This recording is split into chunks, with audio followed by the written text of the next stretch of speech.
राष्ट्रपिता महात्मा गांधी के परपौत्र तुषार गांधी इन दिनों बिहार के दौरे पर हैं, जहां महागठबंधन के लिए वो लोगों को एकजुट करने की कोशिश कर रहे हैं और इसी दौरान वो अपने परदादा यानी राष्ट्रपिता महात्मा गांधी की कर्मभूमि मोतिहारी पहुंचे, जहां गांधी जी से जुड़ी हुई चीजों का उन्होंने अवलोकन भी किया। बाद में स्थानीय लोगों से उन्होंने बातचीत की, महागठबंधन के लिए लोगों को एकजुट करने की कोशिश की। इस दौरान वहां पर काफी बहस हो गई, काफी नोकझोंक हो गई। तो क्या जनता के मिजाज से अलग कुछ करने की कोशिश की जा रही है या फिर वहां पर ऐसी सिचुएशन क्यों बनी? हमारे साथ बिहार संपादक एस के राजीव जुड़े हुए हैं, उनका रुख करते हैं। राजीव जी, ये तो तुषार गांधी के लिए बहुत ही सिचुएशन अजीब सी रही होगी जब वो महागठबंधन के लिए प्रचार प्रसार करने गए, अपने परदादा की कर्मभूमि वो पहुंचे और वहां पर उन्हें सीधे उनके खिलाफ लोग नजर आए, महागठबंधन के खिलाफ लोग नजर आए। इसे किस रूप में देखते हैं? तो देखिए आशा जी, दरअसल में तुषार गांधी महात्मा गांधी के प्रपौत्र हैं और वो इन दिनों बिहार के दौरे पर हैं। 12 तारीख से वो बिहार के दौरे पे हैं और इस दौरान वो मोतिहारी गए थे, क्योंकि मोतिहारी जो है वो गांधी जी की कर्मभूमि ही सिर्फ नहीं रही है, बल्कि गांधी जी को वाकई में अगर गांधी बनाया तो यही बिहार, इसी बिहार के पश्चिमी चंपारण यानी कि मोतिहारी ने बनाया, जहां से उन्होंने सत्याग्रह आंदोलन की शुरुआत की थी। हम सब लोग जानते हैं, हम लोग किताबों में भी इन चीजों को पढ़े हैं।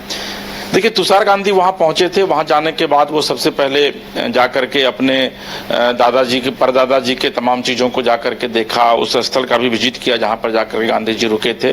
बहुत सम्मान किया गया उनका, छात्राओं ने, उनके बच्चों ने उनके ऊपर पुष्प बरसाए, माला पहनाया गया, मतलब वार्म वेलकम आप कह सकते हैं कि किया गया। उसके बाद वहां के लोगों के साथ वो संवाद कर रहे थे और वहां पर तुरकौलिया पंचायत है जहां पर कि वो लोगों के साथ संवाद करना शुरू किए थे।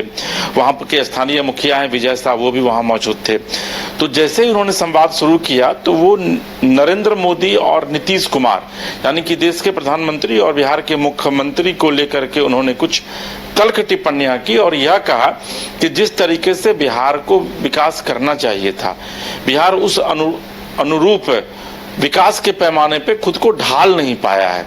जैसे ही इन्होंने ये बातें कही, उसके बाद वहां पर उनका विरोध शुरू हो गया।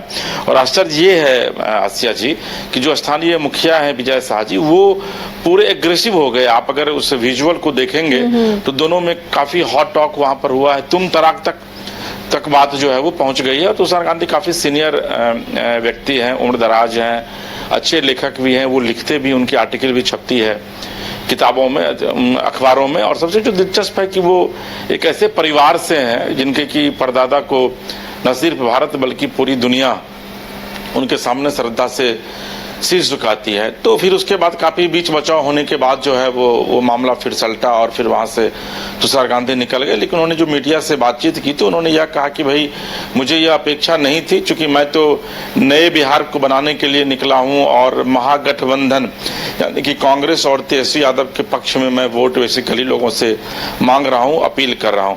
तो देखिए, जो संवाद हुआ है, जो बहस हुई मुखिया और तुषार गांधी के बीच में, तो उसमें मुखिया ने यह कहा कि भाई क्या आपको रतौंधी हो गई है, कि आपको दिखाई नहीं पड़ रहा है कि आप जिस सड़क से चल करके पटना से आप आए हैं यहाँ मोतिहारी, आपको कहीं पर रास्ते में जर्किंग नहीं मिली होगी, जबकि यही वो बिहार है।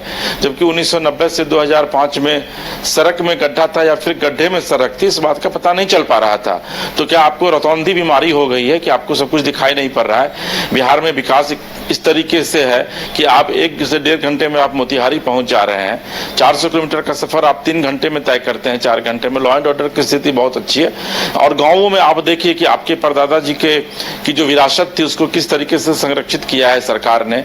और गाहे बगाहे नीतीश कुमार यहाँ भी आया करते हैं और उनको, और कोई भी यात्रा, किसी भी यात्रा की जब शुरुआत होती है बिहार में, चाहे वो कोई भी राजनेता करे, तो इसी पश्चिम चंपारण की धरती से आकर के अपनी यात्रा की शुरुआत करते हैं। और ऐसी स्थिति में आपका यह आरोप लगाना तो कहीं ना कहीं से ये इस चीज को बयां करता है आसिया जी कि सिर्फ शहर में भले ही बैठ करके तेजस्वी यादव विरोध करे और जब मीडिया उनसे सवाल करे तो तेजस्वी कहते हैं कि भाई सूत्र मूत्र होता है हमारे लिए, इस तरह की बातों बातों को करें, लेकिन अगर आप गाँव में जाइएगा, गाँवों में सरजमी पर जाकर के आप तलाशिएगा कि वाकई में विकास क्या है, तो उस चीज को बताने की कोशिश जो वहाँ के स्थानीय मुखिया जो ग्रामीण थे उन लोगों ने वहां पर किया है। और यही वजह है कि तुषार गांधी को वहां पर घोर विरोध का सामना करना पड़ा। हालांकि उस विरोध के बीच में उन्होंने यह कहा कि बिहार बदलाव यात्रा जो उन्होंने शुरू किया है, उनकी ये मुहिम रुकने वाली नहीं है। तो ये जो विरोध था राजीव जी, इसे किस रूप में आप देख रहे हैं? एक पर्सन ने विरोध किया या फिर वहां के मिजाज या वहां के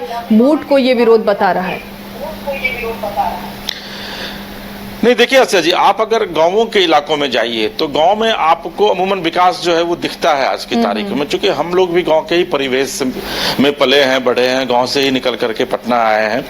तो अब जिस समय हम लोग गांव में थे उस समय और अब जब अपने गांव जाते हैं तो हम लोग जिस समय थे उस समय गांव में पगडंडियां हुआ करती थी, छोटी सड़कें थी। लेकिन अब मैं अपने गाँव की अगर बात करूं तो वहाँ चमचमाती सड़कें और 4 लेन सड़क जो है वो मेरे घर के आगे से निकली है।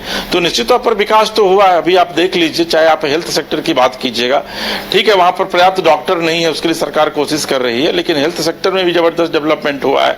सड़कों का जाल बिछा है। एजुकेशन का आप देखिए कि सड़कों पर फराटे मारती आपको लड़कियां नजर आएंगी साइकिल पर, और वो जो विजुअल इतना अच्छा लगता है कि आप उसको बयान नहीं कर सकती है। तो कहीं ना कहीं से बिहार में विकास तो हुआ है और विकसित प्रदेश की तरफ, विकासशील से विकसित प्रदेश की तरफ बिहार जो है वो बढ़ चला है। तो ऐसी स्थिति में आप महिलाओं से बात कीजिए। अभी थोड़ी देर पहले, आज सुबह में हम लोग चर्चा कर रहे थे तो उसमें यह था कि भाई 35% महिलाओं को नीतीश कुमार ने सिर्फ आरक्षण नहीं दिया बल्कि सरकारी नौकरी में भी आरक्षण दे दिया है। पहले तक पंचायत में था, अभी बीपीएससी ने जो वैकेंसी निकाला है उसमें महिलाओं को 35% आरक्षण दिया है। तो काम तो हुआ है, लेकिन उसके बावजूद जो विपक्ष है वो तो सवाल खड़े करेगा। और तुषार गांधी बतौर विपक्ष के रिप्रेजेंटेटिव के तौर पर वो घूम रहे हैं, वो बिहार को बदलने की जुगात में लगे हुए हैं, वो बिहार के बदलाव की बात कर रहे हैं। तो निश्चित तौर पर उनको विरोध का सामना करना पड़ा और ये कोई नई बात नहीं है। हाँ, ये बात अलग है कि तुषार गांधी जैसे बड़े व्यक्तित्व को अगर विरोध का सामना करना पड़ रहा है तो ये दिलचस्प है कि भाई तब तो गांव में अब सीधे तौर पर कहिए आपकी गांधी बनाम मोदी हो गया, गांधी बनाम नीतीश हो गया, क्योंकि वो गांधी के प्रपौत्र हैं। लेकिन इन सबके बीच इतना तय है कि बिहार में भले ही तुषार गांधी बदलाव की बात कर रहे हो, महागठबंधन बदलाव की बात कर रहे हो, लेकिन सरजमी पर तो तेजस्वी यादव को भी विरोध का सामना करना पड़ा है, कांग्रेस को भी विरोध का सामना करना पड़ता है, नीतीश कुमार को भी विरोध का सामना करना पड़ता है। तो ये कोई नई बात नहीं है। लेकिन जो ये तस्वीर निकलकर सामने आई है मोतिहारी से, निश्चित तौर पर यह तस्वीर इसलिए बड़ी हो जाती है, इसको बड़े कैनवास पर देखने की आवश्यकता है, क्योंकि तुषार गांधी एक बड़ी शख्सियत है, महात्मा गांधी के प्रपौत्र, यही उनके लिए काफी है कि तुषार गांधी के लिए। और तुषार गांधी का अगर विरोध होता है तो निश्चित तौर पर यह बड़ी खबर बनती है। जी आसिया जी। चलिए, शुक्रिया राजीव जी इस तमाम जानकारी के लिए। तो ये बड़ी खबर मोतिहारी से थी, उस मोतिहारी से जो राष्ट्रपिता महात्मा गांधी की कर्मभूमि है और यहाँ पर उनके प्रपौत्र तुषार गांधी पहुंचे हुए हैं। लेकिन यहाँ पर उन्हें महागठबंधन का सपोर्ट करना या महागठबंधन के साथ लोगों को एकजुट करना महंगा पड़ गया और उनका विरोध हुआ। लोगों ने कहा कि विकास क्या आपको दिखता नहीं है, क्या आपको रतौंधी हो गई? इस तरह के कई सवाल और कई आरोप उन पर लगाए गए।